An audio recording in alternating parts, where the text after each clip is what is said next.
Vipi? Eti dada, shida nini? Si huyu hapa anaenda mambo ya kiboya hapo. Si ananitamii demu. Sasa shida kukuita mwanamke ndio imekuwa shida? Oya, bro mimi sio demu ujue. Mimi wa kiume ujue. Wewe acha masiala yako wewe. Wa kiume wapi wewe? Unazingua, umevaa dela, umevaa mitandio hiyo hapo, mtoto mzuri tu. Yaani mimi mwenyewe nimeshaanza kukuelewa. Alafu unataka kuleta nini sasa? Acheni utomboi. Wewe tomboi sio? Acheni hizo mbambo bwana nyinyi. Nyinyi ndio mnaifanya dunia inakuwa chungu. Mnaifanya hii dunia inakuwa ina joto sana. Kwa sababu yenu nyinyi yani. Sasa mwanangu, kama demu basi mngipigana tu ndani, mnakuja mnapigana hivi hadharani na kwa sio poa. Wewe kama unampiga mumeo bwana wako, kampige chumbani, sio hapa sasa. Kwa hiyo na wewe bla unatazarau au sio? Mimi wa kiume unajua, yani kuonyesha ndonga ndio unajua kama mimi wa kiume. Mimi mwenyewe ni pepo hivyo. Kwani mwanaume? Kwa hiyo unataka kuniambia wewe ni mwanaume, sio mwanamke, si ndio? Basi onyesha hiyo ndonga na mimi nionyeshe ndonga tuone sasa. Acha hizo wewe. Wewe mwanamke utaendelea kubaki kuwa mwanamke tu. Unataka ukatae jinsia yako? Wewe vipi wewe?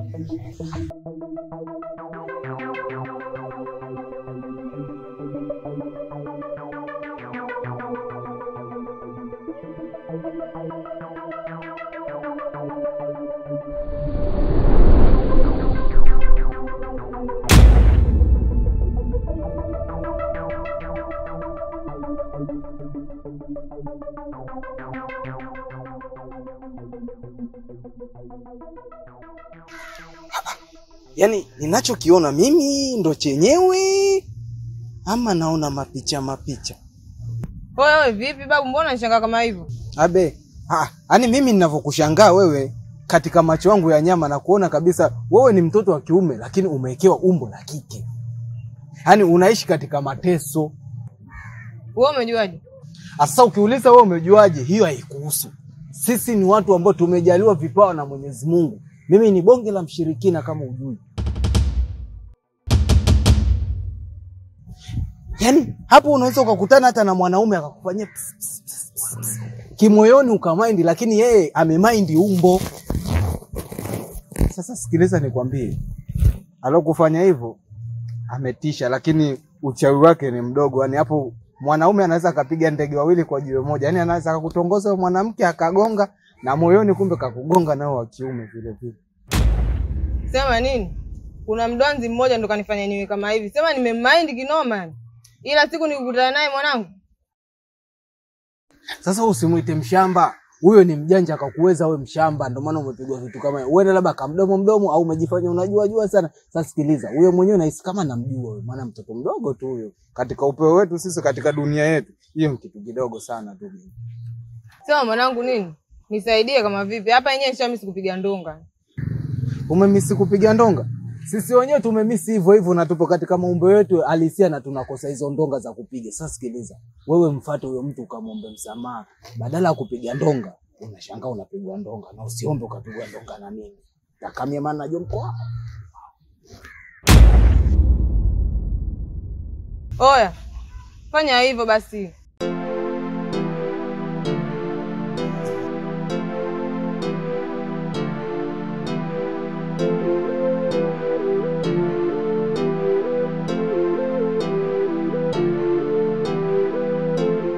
Mwashinge, hivi ni ndoto au ni maisha halisi? Nimetoka kuoga, nikaingia ndani kwangu, nikafunga mlango wangu, nimepanda kitandani nikalala. Lakini nakuja kushtuka najikuta nipo kwako. Hii imekuaje? Na kama leo nimekuja nikiwa na akili zangu timamu au nikiwa nimelewa? Wewe bwana hujalewa. Ulikuja na akili zako timamu, ukabisha hodi mara 2. Mimi nikakuchungulia kwanza dirishani kabla ya kufungulia. Nikaja nikafungua nikakuuliza, kulikoni saizi? Ukasema bwana mimi sitaki leo kulala peke yangu. Nikaona sasa kama umechoka kulala peke yako, mimi nipo mwenzio, kwa nini nikuache? Nikafungua mlango nikakuuliza, mama kulikoni saizi usiku? Mimi kwa akili zangu za haraka nikajua umekunywa kidogo, maana wewe kuja kwetu huku mpaka tukushikie mirungu bunduki ndio unakuja. ukajikuta umekuja mwenyewe kiulaini, yani kama unamsukuma mlevi, wakati sio kawaida yako. Mwenyewe nilishangaa, lakini nilifurahia pia, nikakukaribisha, mambo ya burudani. Hii situation iliyotokea hii sio ya kweli na inaniumiza kichwa changu, ila kama nilikuja mwenyewe kwa akili zangu timamu, bila kushawishiwa na mtu, bila kukubaliana na mtu yoyote, haina shida. Ngoja tu niondoke nyumbani kaangalie mlango wangu, sio kama amenivunjia. Hawezi kukuvunjia huko, mimi nipo naangalia muda wote, macho yangu yanafanya kazi. Yani umesikia, nenda kaangalie bwana, anaweza kukuta kule wamevunja. Yani ndio hivyo bwana. Punguza kuvuta bangi, umeanza kuvurugwa. Bye.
Mwashinge, nimekuja hapa sio kwa ubaya wala kwa ushauri wowote.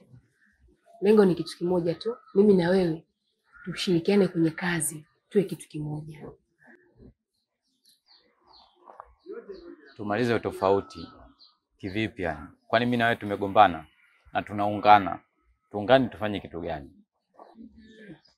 Yaani nahitaji mimi na wewe tuungane kwenye chama cha kichawi ili tumue Sailata. Kwa sababu nilikuwa na kielele sana, kitu ambacho kinaniumiza sana mimi. Hapo kwenye kumwangamiza Sailata hapo. Sijui kama tunamweza. Kwa sababu gani? Wewe una uhakika unaweza vita naye? Ndio, inawezekana. Ndio maana nimekufuata wewe, sababu naelewa wewe ni mzee wa kazi, hauna show mbovu. Unaniamini? Nakuamini ndio. Ndio maana nimekufuata wewe. Sawa. Haina shida. Ila nakuomba kitu kimoja. Sasa hivi fiji lako ligandishe. Ujue kutunza maneno, kwa sababu ukitunza, tukishaamua ile Sailata, tutakuwa na cheo kikubwa sana. Wote wanatuogopa hapa kote. Kwa hiyo unaniomba msaada au unanichamba? Mimi sikuchembi, nakwambia. Mwashinge, na wewe nawe. Sawa, imeisha hilo. Basi sawa, mimi naondoka. Ila mida ya saa 8 usiku nakuja kufuata jibu. Haya, kwa hiyo basi fikiria.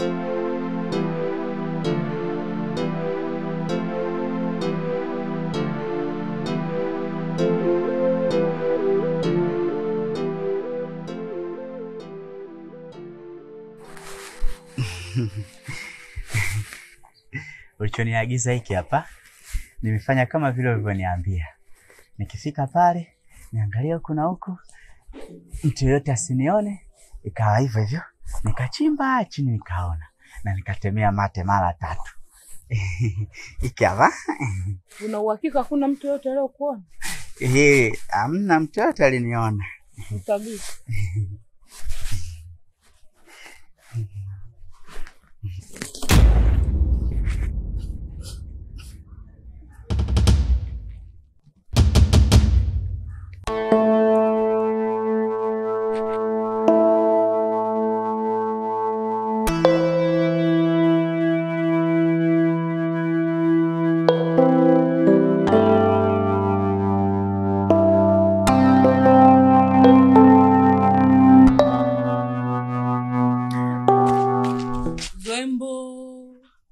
Wewe, una matatizo ya utindio wa ubongo, si ndio? Nimesha kukanya mara ngapi? Hiyo salamu haitakiwi mahali kama hapa. Ina maana wewe ndio ambaye umemtuma mwanangu aende kufukua zindiko langu nyuma ya nyumba yangu, si ndio? Ni kweli mkuu. Samani, kumbe sio mkuu. Ni kweli mama mkwe. Mama mkwe? Kivipi? Mbona sijakuelewa? Unamaanisha nini? Mimi na mwanao tunapendana sana, tena sana. Na ndio maana nikamtuma afanye yote kwa sababu ya mapenzi yangu mimi na yeye. Mimi ndo nimemtuma mwanao akafukue ili zindiko, na tayari nishali haribu hapa lilipo, halina kazi. Hata nikikupa huwezi kufanya kitu cha amana. Yaani wewe Kundi uolewe na mwanangu mimi? Mimi nikubali kabisa Kundi uwe mkwe wangu? Haiwezekani hata siku moja. Inawezekanaje? Kwanza utaanzaje kupendana na mwanangu na uchawi uliokuwa nao? Siwezi kuruhusu hilo jambo. Samani mkuu, usiniambie kuwa na uchawi nilio nao. Niambie na uchawi tuliokuepo nao. Maana wewe ndio umenifundisha mimi. Kumbe Kundi bado unakumbuka kama mimi ndio niliyokufundisha huo uchawi. Naomba mzigo wangu. Kuliko nikupe, bora nimwache. Kundi, hunijui vizuri. Unadhani mpaka hapa nilipofika, mpaka cheo nilichonacho nimekipata kimchezo? Unanitania. Sasa sikiliza nikwambie, nitakufanya kitu kibaya. Nitakuangusha kama mgomba. Hivi taijaisha.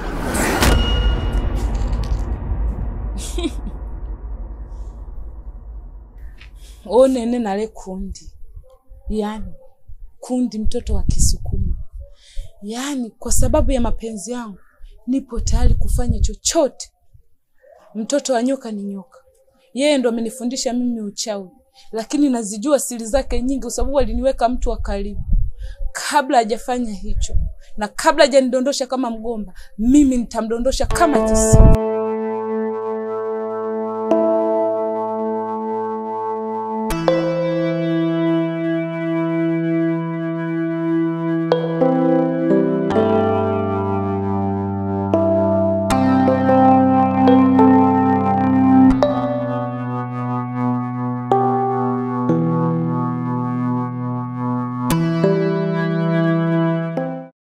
Saizi. Salama. Karibu. Asante. Mbona nimemkuta? Mbona ametoka kidogo, kuna sehemu kaenda. Kuna issue kaenda kupiga. Kwa kama una shida nielekeze, mimi nitakusaidia. Ni bwanangu. Na yule Fabi. Kwa hiyo umeona Fabi kafa? Umeamua kama una malazi yako uje umletee blaza yangu ndani au sio? Kwa hiyo umeamua kuja kumuua blaza. We kaka, tena samahani. Mimi niko salama salimini. Sawa Kwa hiyo kakako hata sijipendekeza, kanitongoza mwenye nimemkubalia. Ndio hivyo tunaishi. Afu kuhusu Fabi unajua wewe tu ajue kwa chunga wewe mdomo wako. Kakako kanipenda na mimi nimempenda, ndio tunaishi. Kama wewe ulikuwa unajua Fabi ana magonjwa na ukuniambia, basi utajua mwenyewe. Ndio hivyo naishi na kaka yako sasa hivi. Mimi ndo shemeji yako, shemeji new in town. Kaka yako yupo hayupo? Hayupo, katoka. Sura mbaya. Mbona yako kama bata achezea matope papa tuseme. Vipi?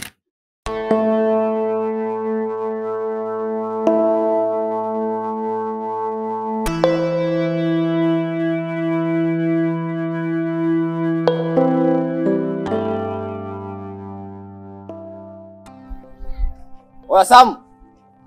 Samata. Kamuzu. Oya Samata. Kamuzu.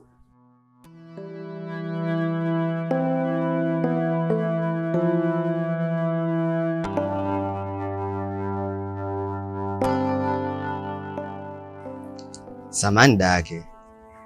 Wewe ni mwenyeji hapa? Na shida na Samata. Dada yake. Sinaongea na wewe au ndo jeuri? Kuuliza Samata nimemkuta mbona? Mbona utadharau babu? Dada yako nani hapa? Lakini wewe si mwanamke, wewe umepiga maajabu, sijui umepiga na vijola. Hebu niambie Samata yuko wapi? Oya, mimi ndo Samata mwenyewe. Mimi ndo Kamuzu mwenyewe, unasemaje? Yaani Samata kivipi? Mbona sijakuelewa? Samata ni wa kiume unajua. Nimesema hivi, mimi ndo Kamuzu. Wewe vipi skadi, mbona tatika kama hizo wewe?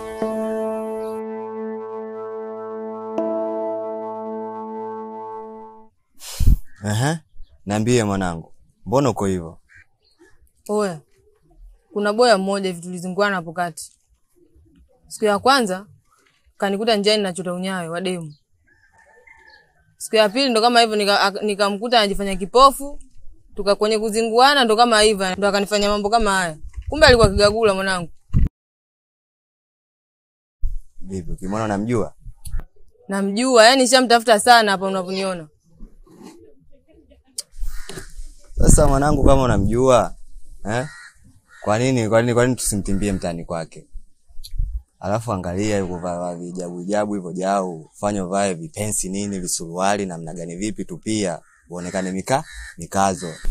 Yaani nilipofika tu mwanangu, nilipokuona ushungi nini, vijabu hivyo, yani moyo ukafanya pap. Yaani kumaanisha vipi? Mimi nimekuelewa kinoma mwanangu. Japo ni mwanangu lakini nimekuelewa. Vipi kina Somani? Hajapiga kipochi. Wewe mwanangu nasingua. Sema unajua nini, nishasumbuliwa sana. Hapo wenyewe kuna mtu nimetoka kumtia mabao hapo njiani, ananiletea itikadi za kishamba. Sema nini mwanangu? Yaani hapa cha kufanya sisi tumtimbie mtani kwake. Fresh mwanangu. Yaani nishachoka na haya maushungi, madila kila siku yani.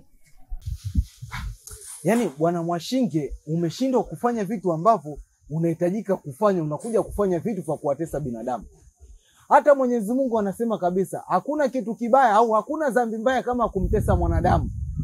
Ndio maana unakuta kabisa daktari anakuombea umwe ili akafanye kazi. Mwizi anakuibia ili upate akili ya kwenda kufanya kazi ili ununue kile kitu alichokuibia. Sasa wewe unakuja kuzingua. Yaani ngadu sometimes ukimkuta mtu na stress zake muache bwana. Mimi nitakuja kuchukua majukumu ya kugeuza dunia kichwa chini miguu juu, mwanze kunilaumu. Sijui utaishi wapi. Kwa nini wewe mtu mmoja unampa pati mbili? Yaani mtoto wa watu ni wa kiume ila umempa umbo la kike. Ya kwamba unataka atamaniwe, sisi wauni tumkamie. Yaani kijana watu ni mwanaume, unampa shepu, unampa na ingo ngingo wanavyoita. Alafu wauni tuje tumkandie, tunaona tunakula demu mmoja, kumbe tunakula demu na mshikaji. Unamaanisha nini sasa? Kumbuka hata jana tu usiku umenasa umenisumbua. Ngadu njoo. Na kama sio mimi narudia mara ya tatu. Na kama sio mimi ungeumbuka. Hata mchawi karaba mimi mwenyewe ndo nilimuuzia uchawi, hujui tu. Kiriku ile ni mtoto wangu wa nje. Ana tofauti na masturbation. Yaani ukuaji wa mtoto wa kiume akiwepo katika chupa ya mama yake mzazi. Sasa sikiliza. Ili swala nitaliingilia kati kama utashindwa kumstiri yule kijana. Mrudishie umbo lake, aendelee na maisha yake. Ana majukumu, anataka aende shamba yule. Ataendaje kulima huku anachura. Baadaye yule atatamani kubandika kucha. Atatamani kubandika kope kama yule shemeji yetu anabandika kope. Wewe unafikiri inakuwa vipi? Wangadu, sometimes vitu visivyokuhusu achana navyo bwana. Hilo alikuhusu. Sasa usiondoke. Wewe unajifanya mjanja, wewe unajifanya umekuwa. Sasa mimi nitakuonesha dabi iko pale pale. Sawa. Tunataka kuendeleza dabi? Tunataka kuendeleza? Dabi iko pale pale. Na nitakachokuja kukuonesha kama hutomstiri yule kijana namuonea huruma. Maana kuna wakati yule atakuwa na haja zake binafsi kama mtoto wa kiume atataka afanye. Je, anafanyaje zaidi ya kufanya? Siku nyingine pale anaweza kazidiwa kama hivyo hivi, kijana watu umempa umbo la kike anatamani kubeba pregnant. Wewe unajifanya ipo siku. Kwa hiyo unataka dabi au sio? Mchezo uendelee. I like it. Easy hapa. Wewe unajua Kiingereza, sasa hapa mimi nakwambia I love you too. I like you too. Sawa, easy hapa.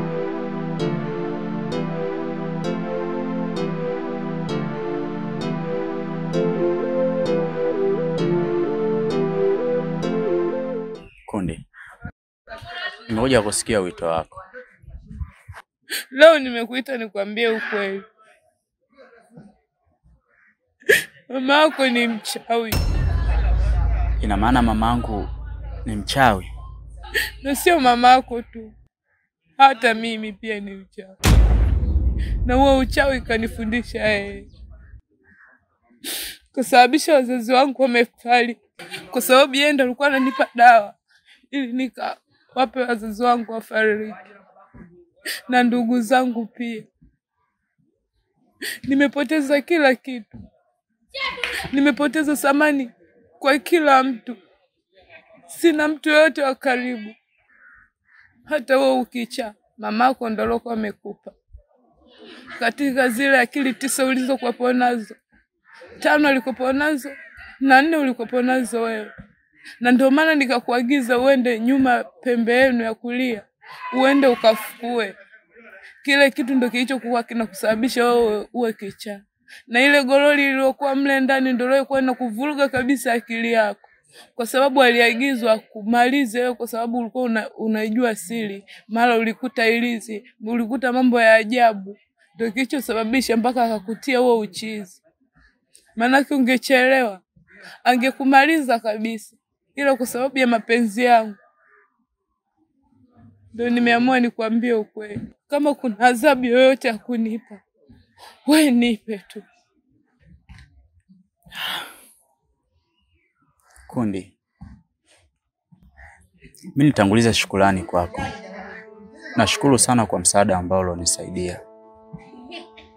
Na pia nimekubaliana na kila kitu ambacho mwanzoni ulikuwa ukiniomba. Ingali nilikubalia kiroho upande, lakini sasa nazailisha dhahiri kwako. Niko tayari kufunga ndoa na wewe, kwa maana uwe mke wangu. Na pia ningependa ubadilishe dini, ingie katika dini yangu ya Kiislamu. Kwa ajili ya upendo wangu kwako, nipo tayari kufanya chochote, hata kujiua pia. Nakuomba kitu kimoja Kundi.